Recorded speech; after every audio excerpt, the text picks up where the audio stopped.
Hello, welcome to Spotlight, illuminating the island's artistic talent. Spotlight, brought to you by the Isle of Man Arts Council. This evening, we catch up with the 11th Manx Bard as he passes the halfway mark in his Bardship. Hear more about the success of this year's one-act play festival and speak to the director of the winning play and check out some more wonderful art which opened in an exhibition over the Easter weekend.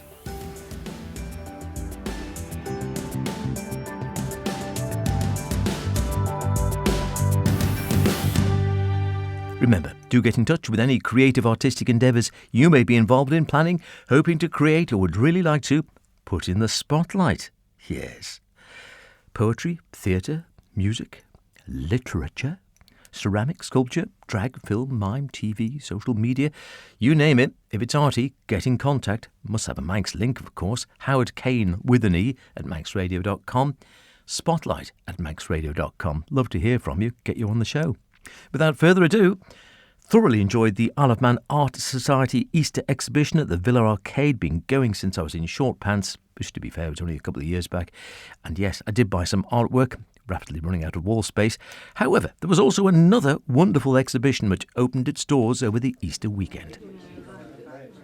And here we are, Easter Sunday, down at Evans in Port St Mary to enjoy the wonderful exhibition Trees, Stones and Jewels, the latest from Andrew Mackellar. And good afternoon to you, wonderful afternoon, a good turnout. A very good turnout, it's very nice. It's very gratifying that so many people have come out on an Easter Sunday to see an exhibition.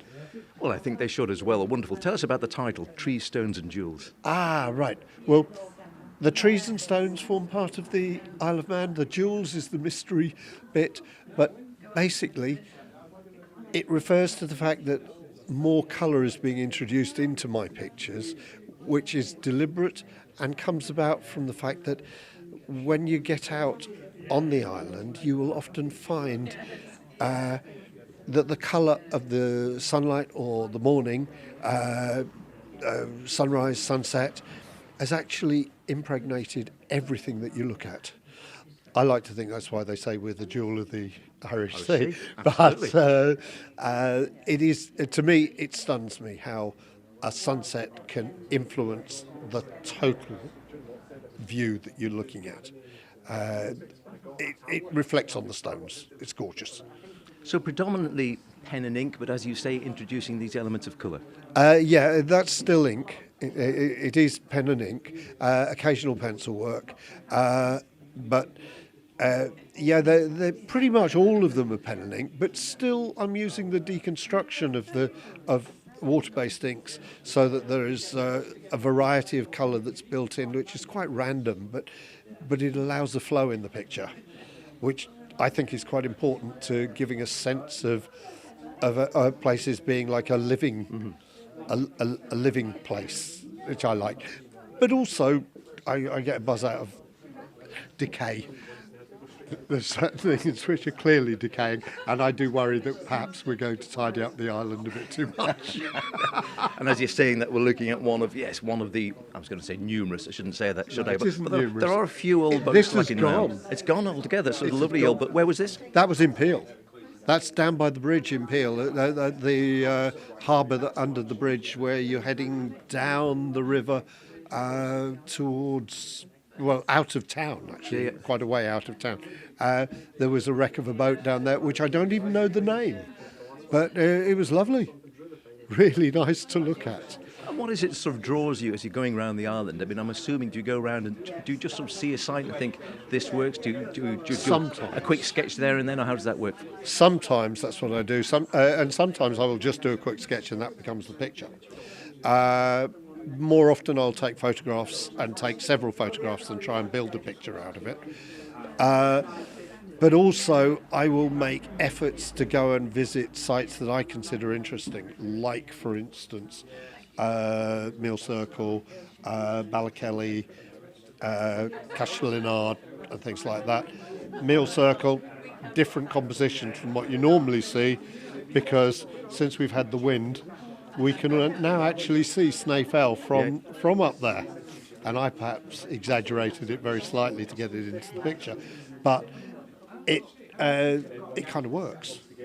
And what is it that catches your eye then? Is it the design? Is it the makeup of something you look at? Is it the architectural look? Is it the textures? Is it just the light and shade? Textures and light predominantly, but also where something is placed. I like it being in a sense of emptiness. I think I'm not the first to have seen that. That's why I say that I think in ancient terms, the people who've been here many years before regarded that as a good place to put their sacred sites. And you can see it with the meal circle. There are ways in which you look at that. There is nothing abstracting what's above it.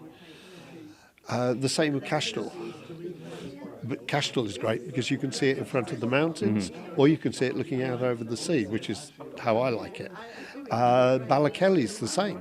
If you look from Ballakelly, from slightly below it, you see nothing above it. It's just there. And the Aragon stones are the same.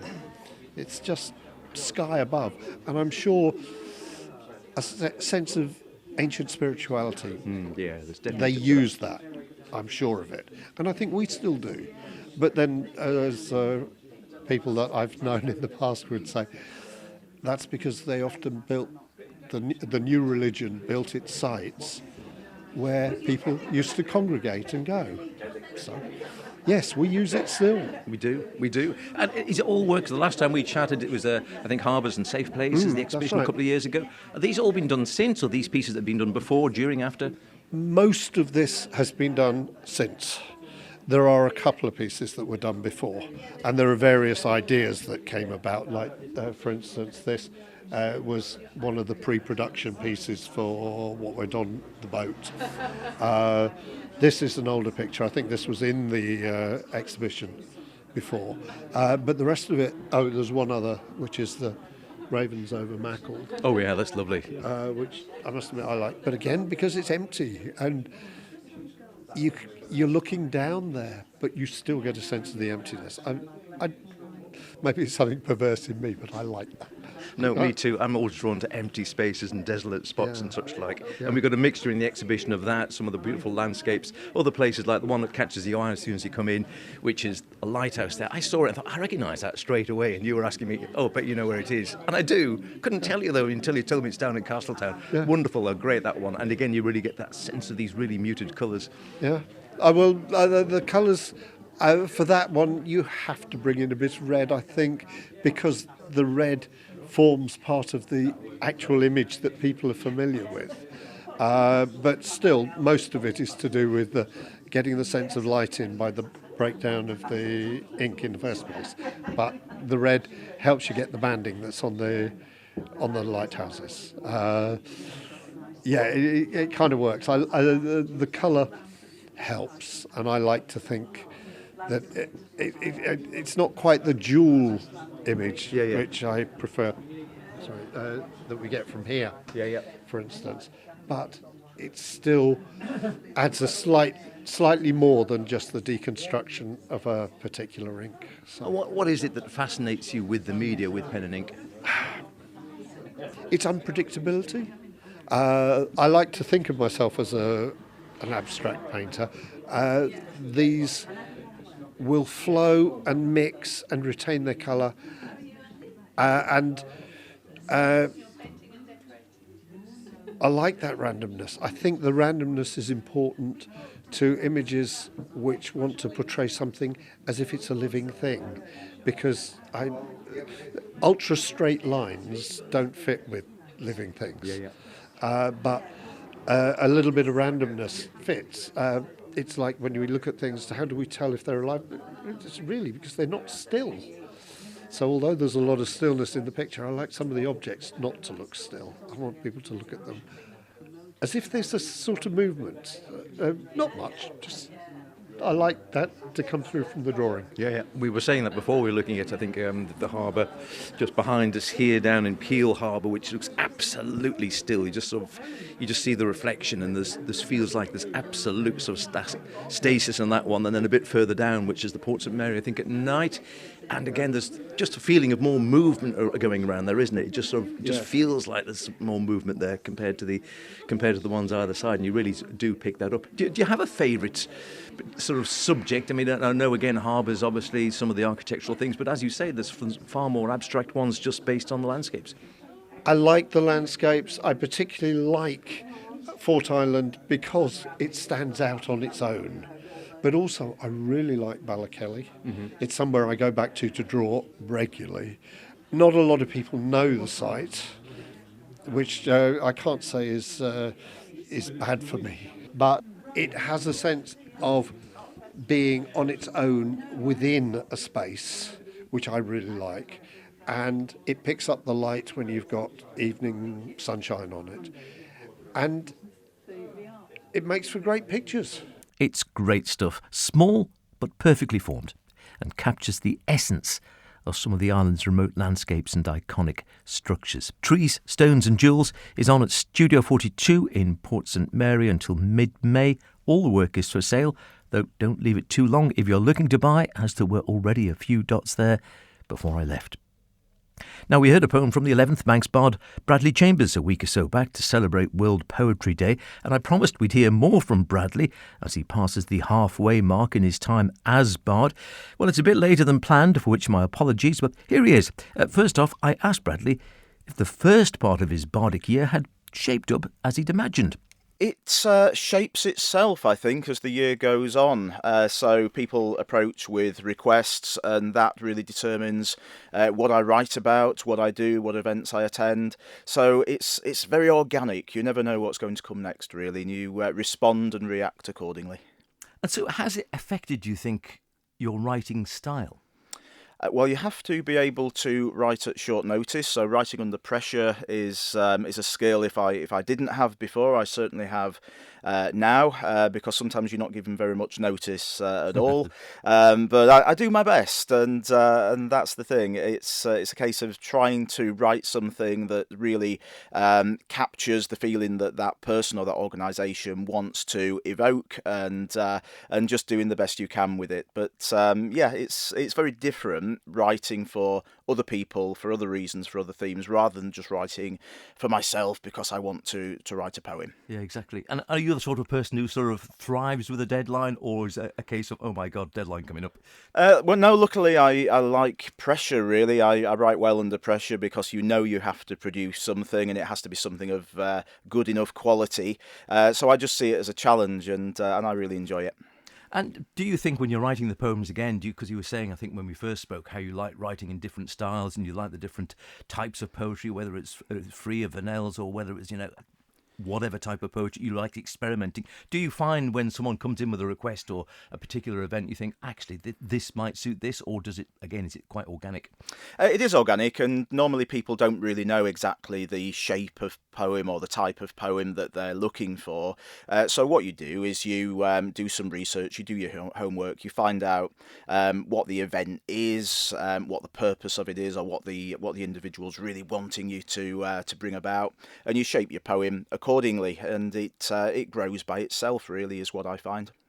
Any unusual requests so far that you thought, oh, that was a bit... I never thought I'd be writing a poem about that? I never thought I'd be writing at such short notice sometimes, but I think one of the biggest challenges was the One World Centre that I've become slightly involved in, and they asked for a poem for their Global Learning Week back in November, and I think there was a problem with communication, but it just didn't get to me as soon as it was intended to get to me, so I ended up with 3 days to put that together, and I was on holiday at the time, but I had a bit of free time, so I devoted it to that, and in the end I think it worked out well enough. They seemed happy enough with it.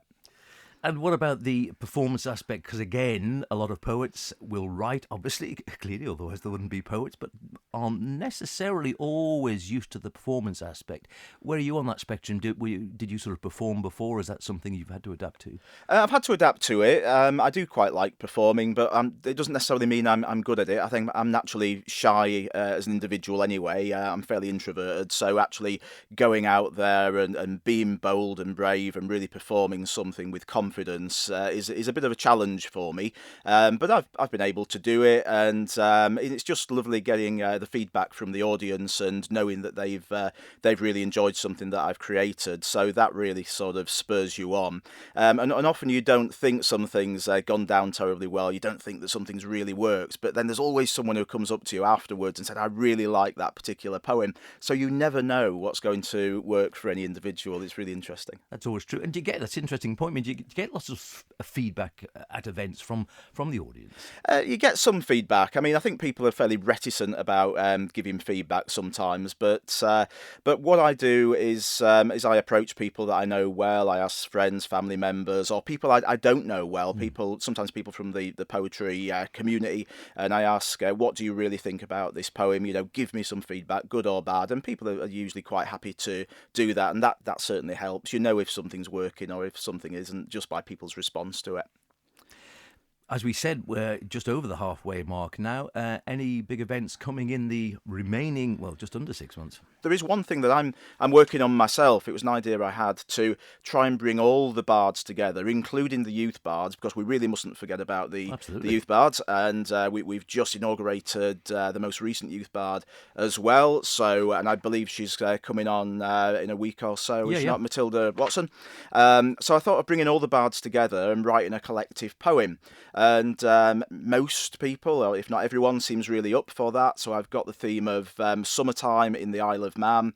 I'll put together the poem, I'll shape it and craft it, but I want all the bards to really contribute one or two lines into that. And I hope it'll work. And what we end up with at the end of that, in around June, July time, should be pretty interesting, I think. And it'll be a genuinely collaborative event. Oh, brilliant. If we can catch up after that, perhaps, because it'd be fantastic to hear the final result on that. Right, let's have a little bit of poetry then, because at the end of the day, that's what we're talking about. And you are indeed the 11th bard, as you say. So you've got some wonderful poems which you'd flown by me. I must admit, I love them all. We won't have time to get them all in, I think, but they go from in the heart, the more serious numbers, the pensive numbers, to the much more sort of comical situations which we've probably all been in and all can relate to. All right, I have a request. It made me smile because I think we've all been there, and with this one, simply called The Fly. A bright and happy evening, the middle of July. I poured myself a sherry and let the time go by. At that point I heard it, a whine, a buzzing drone. At that point my peace went, I was no more alone. At that point I saw it, a disconcerting zoom, and everywhere I saw it, darting through the room. At first I thought, ignore it, it might just go away. I offer up a compromise, be quiet, I'll let you stay. This insect was no diplomat, it was not so benign. It maintained its irritation. I thought, well, that's just fine. Two can play at that game. The battle lines were drawn. It was time to get to business.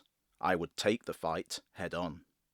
I tried to get it cornered, but the fly was much too quick.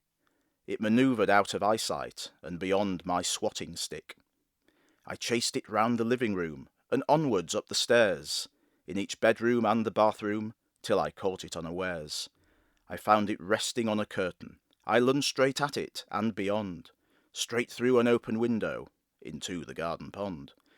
Now things had gone too far. I must destroy that fly. I must kill it, must end its life. That fly must surely die. There are only two of us, one too many, in this place. I grabbed a can of fly spray and back upstairs I raced. Its days were surely numbered. The fly would soon be dead. But no matter where I looked, it was several steps ahead. I chased the creature back downstairs and said, it's you or me. And then it went quite frantic in its fury to be free. Like a bullet, flew straight at me, right between the eyes, sent me tumbling backwards. Just imagine my surprise. Then it made its fatal error.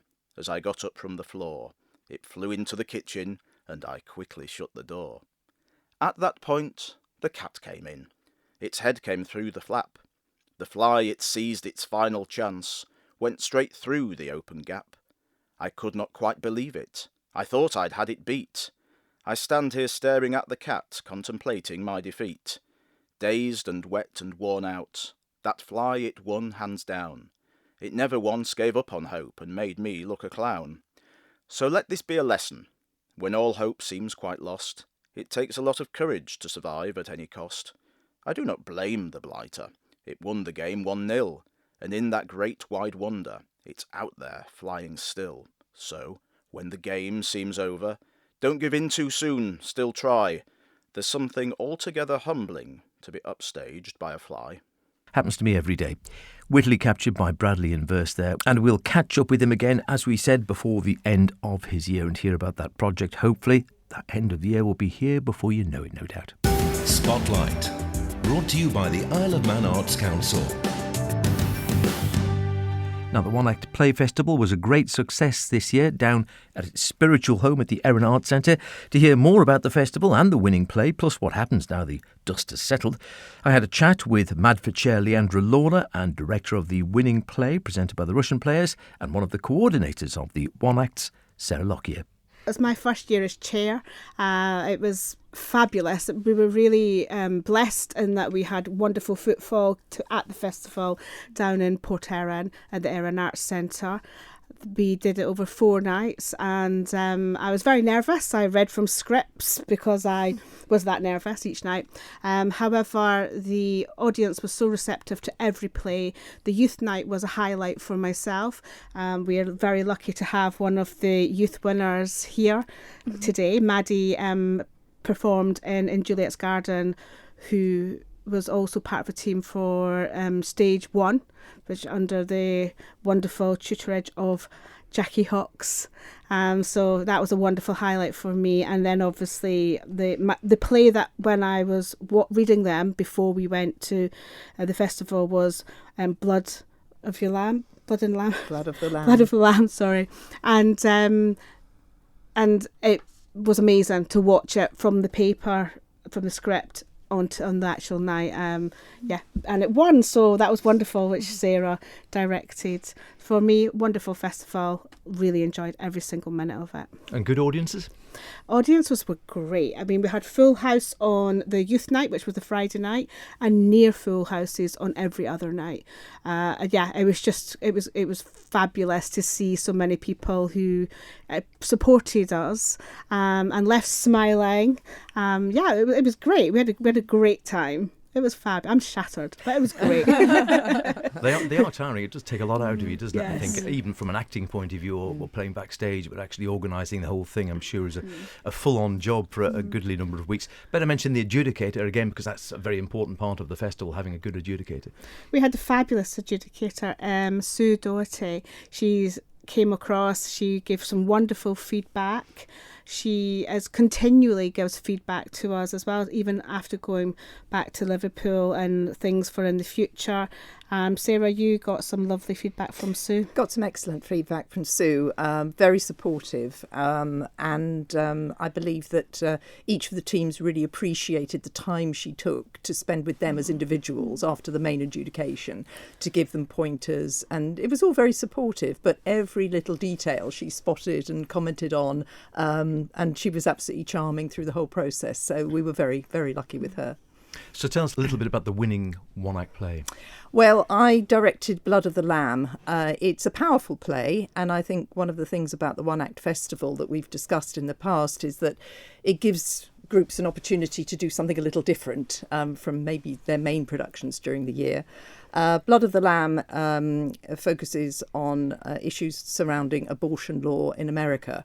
And in the way that women are treated, and it's quite disturbing, actually, quite moving. But in the centre of it, it's 2 female actors who are from very different worlds. Their characters who kind of find common ground eventually. But it's an intense play. It's a play that just involves this kind of ebb and flow between these 2 women in very distressing circumstances. And I was very blessed with the 2 actors. I had Robin Hughes, who was nominated for Best Actor, and then Ailsa Harrop, who won Best Actress in the festival. So that was very gratifying. And I enjoyed is probably the wrong word, but I got a lot out of directing such a powerful play. And was it something you'd always wanted to do or just found for the festival? It was actually something that Ron, our chairman, had suggested that we look at. He knows Arlene Hutton, the playwright, and he'd seen a production of this at the Edinburgh Festival a few years ago. And he suggested it to the group, and the actors who were in it both said, yes, this is something we really want to be involved in, because it's got a powerful message, and they really did it justice. So... And it is always more, I don't know, it can be more challenging, I think, in the sort of festival environment, maybe doing, as you say, a hard-hitting play. And you often see, obviously, in the festivals, a real mix between completely lightweight throwaway farce and these really in-your-face pieces which are tackling very difficult topics. Absolutely. I mean, we had 11 plays over the 4 nights, and we had everything. We had kind of psychological drama. We had comedy. We had just a lovely variety. But interestingly, I think a lot of them were quite serious plays this year. Ones that were trying to get across messages about relationships and maybe society more generally. So it was challenging for the audiences, but also entertaining at the same time, I think. And I think we got the balance right. Yes, even in the youth plays as well, there was some quite serious topics handled. We had Lockdown, which was about a school in lockdown when there's supposedly an intruder and we don't know what's going on, and the youngest group as well, who won the Newcomer Award, they did a play that was all about emotions and how to deal with them. So it was lovely to see that theatre bringing out opportunities to discuss important issues as well as entertaining the audience. So as the winner of the One Act Play Festival in the Isle of Man, you now get to take this play across and go, is this now into the regional heats or the British Championships? It's the northern semi-finals of the All England Theatre Festival, and that's in Saltburn on Teesside this coming bank holiday, May bank holiday weekend. So we're going to go over and... perform at the Saltburn Community Theatre and to a new audience, new adjudicator, and we're really looking forward to that. So rehearsals continuing throughout, or are you having a break and then going Well, back? I must admit, I'm also busy rehearsing something else for Russian players at the same time, so we're fitting in a few rehearsals along the way just to kind of brush it up, but also, of course, to reflect advice from the adjudicator so that we can, respond to what she said and see if we can make it an even more powerful play when we get over there. So. And is it something you've done before, take a play across? Nope, this is my first time. This is my first time. So excited and a little bit nervous? Excited, nervous. It's going to be a fun road trip, I think. I think it will be. It's lovely theatre, I must admit. I have been there and it is terrific. And not that different to the Erin Arts Centre, I think, in sort of No, size. I think that's right. I think the audience capacity is about 150. Yeah, so, exactly. And I'm just going back briefly to Erin Arts. I mean, it was lovely to perform there. I think the one act plays, it works very well in that kind of intimate setting. Ideal environment. And we had a local sponsor as well, Blackford's, who are based in Port Erin, and they came along and supported, and the commissioners came, and we just felt very much as if we were representing the community as a whole, which was great. And it is important to have, like you say, for any of these festivals to have backers and sponsors to actually, otherwise chances are they're not going to happen. Yeah. Absolutely. Yeah, yes. MADFA's a charity, so we do depend heavily on sponsorship and young people joining and helping and supporting and promoting what we actually do. One of the wonderful things that came out of this year's festival is we have 3 plays going forward this year for the Derek Jacobi award, which is for new playwrights. Last year, obviously, Jenny Derbyshire won with Shelter, which was phenomenal. I don't know if any of you got the chance to see Shelter. It was just amazing. And this year we have Roast Dinner, written by Lisa Smith, Parallels, written by N. Kinley and Liz Wood, and Theodora by Gemma Varnum. And we'll be talking to the joint winners of the Young Actor of Man 2026, Maddie Wood and Emma Louise Taylor, next week. That's about it for this week, however. Be good in the meantime. See you next week, and whatever you're doing, be creative about it. Himu.